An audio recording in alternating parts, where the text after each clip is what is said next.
പിരിഞ്ഞു പോണവരെ വിധിയുടെ കൈകൾ കറിയില്ലല്ലോ.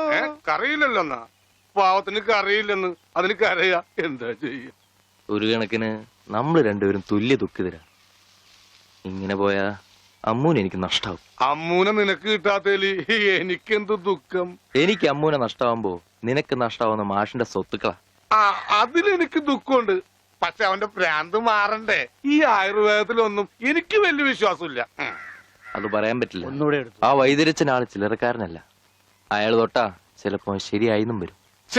ഈ അച്ഛന്മാർക്ക് പള്ളിയില് വല്ല കുമ്പസാരോ കുർബാനായിട്ട് ഇരുന്നാ പോരെ. വെറുതെ ഇറങ്ങി തിരിക്കും മനുഷ്യന്മാരുടെ മനസ്സമാനം കളയാനായിട്ട്. നീ പേടിക്കണ്ട, അതിന് ചില വഴികളൊക്കെ ഉണ്ട്. എന്നാ പറയ്.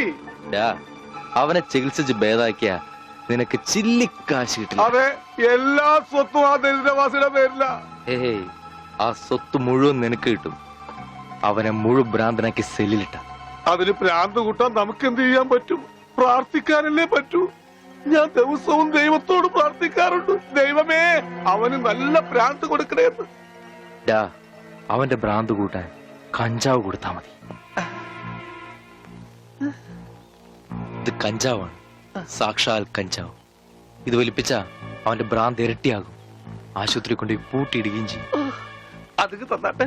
ഓ എന്റെ പ്രാന്ത മുത്തപ്പ. ആരായി ഇന്ദുലേഖ? അത് ഞാൻ വായിച്ചൊരു നോവല. കഞ്ചാവ് തലക്ക് പിടിച്ച് മൂത്തപ്പോ ആ നോവലിലെ നായകൻ ഞാനാണെന്ന് കുറച്ചു നേരത്തേക്ക് എനിക്ക് തോന്നിപ്പോയി. അതുകൊണ്ട് ഇപ്പൊ മാഷിന്റെ വീട്ടിൽ കയറാൻ പറ്റാത്ത അവസ്ഥയായില്ലേ? ഞാൻ കയറിച്ചിലും വേറെ പോവാനാ? നിന്നെയാ വീട്ടിൽ നിന്ന് പുറത്താക്കിയത്. അതെ, അതുകൊണ്ട് ഞാൻ ചുമ്മാ കയറിച്ചല്ലൊന്നുമില്ല, പിന്നെ നല്ലോണം വലിഞ്ഞു കയറിച്ചില്ല. എന്നാ ചെല്ല്. അതെ, കുറച്ച് കഞ്ചാവ് കൂടെ തരട്ടെ. ഏയ് വേണ്ട, കഞ്ചാവ് വലിക്കുന്തോറും അവന്റെ ബുദ്ധി തെളിഞ്ഞു തെളിഞ്ഞു വരിക. നമുക്ക് വേറെ വല്ല മാർഗം ആലോചിക്കാം. ഇപ്പൊ എന്തായാലും ഞാൻ പറഞ്ഞില്ലേ അലിയനെ കെടുത്തോന്ന്. ഇപ്പൊ കണ്ട മണി ഓർഡർ പിടിച്ചേക്കുന്ന പോലെ പിടിച്ചേക്കണം. ഇത് നസ്യോണ് കേട്ടാ. എന്ത് മത്സ്യം? മത്സ്യോന്റെ നസ്യോണെന്ന്. ഇതിങ്ങനെ മൂക്കിലേക്ക് ഊതിക്കേറ്റും കേട്ടോ മുണ്ടൂരാനെ. ഇവനങ്ങനെ മൂക്കിലൂടെ ശിരസിലേക്ക് തുളഞ്ഞു കയറുമ്പോൾ മിസൈൽ പാഞ്ഞു പോകുന്നത് പോലെ അമേരിക്കയിലൂടെ ഉഗാണ്ടയിലൂടെ കോതമംഗലം വഴി താഴോട്ട് പോകും. അളിയ കറക്കിയത് ശരിക്കും മൂക്ക് പിടിച്ചു. മൂക്ക് നേരെ പിടി അളിയ, മൂക്ക് നേരെ പിടി പത്രോസേട്ടാ.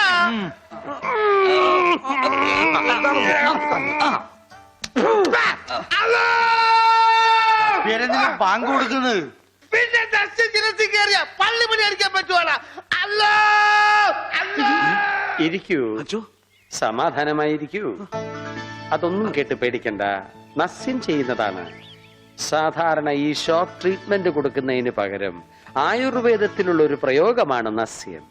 സ്മൃതിഭ്രംശം വന്നവർക്ക് അത് കൊടുത്താൽ കഴിഞ്ഞതൊക്കെ ഓർമ്മ വരുമെന്നാണ് ആചാര്യന്മാർ പറയുന്നത്. ഓർമ്മ വന്നു, ഓർമ്മ വന്നു. എനിക്ക് എല്ലാം ഓർമ്മ വന്നു. കഴിഞ്ഞ ജന്മത്തിൽ നടന്ന എല്ലാ സംഭവങ്ങളും എനിക്ക് ഒറ്റയടിക്ക് ഓർമ്മ വന്നു. ആ നസ്യം എന്റെ നോസിലേക്കാണ് ഊതി കയറ്റിയത്. ഇപ്പൊ ഞാൻ നസ്രാണി അല്ലച്ചോ, നോസ്രാണിയാണ്. എന്റെ കർത്താവേ. അയ്യോ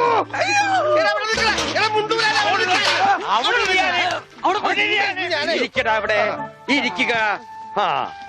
101 കുടം വെള്ളം കോരി തലയിലോട്ട് ഈ കിണറ്റിലെ മുഴുവൻ വെള്ളം എന്റെ തലയിൽ ഒഴിക്കാൻ പോവാണ്.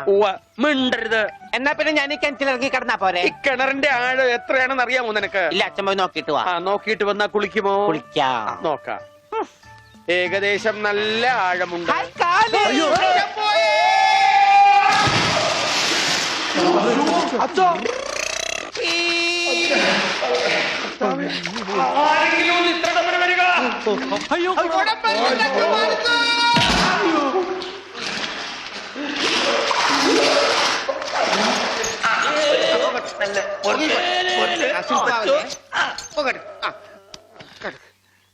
അനങ്ങല്ലേ, ഈ മൺകിരിയുടെ തലേന്നൊന്നും ഊരിക്കോട്ടെ.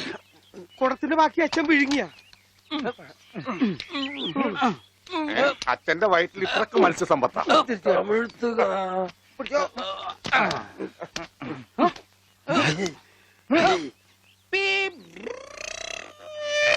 ഇവൻ അങ്ങടെ ഈ ബാണം വിട്ട പോലെ ഓടണത് ആരുടെയെങ്കിലും മുണ്ടരിക്കാനാവും. അവൻ പഞ്ചവർണ്ണത്തിന്റെ മുണ്ടു പറിക്കാൻ പോകും.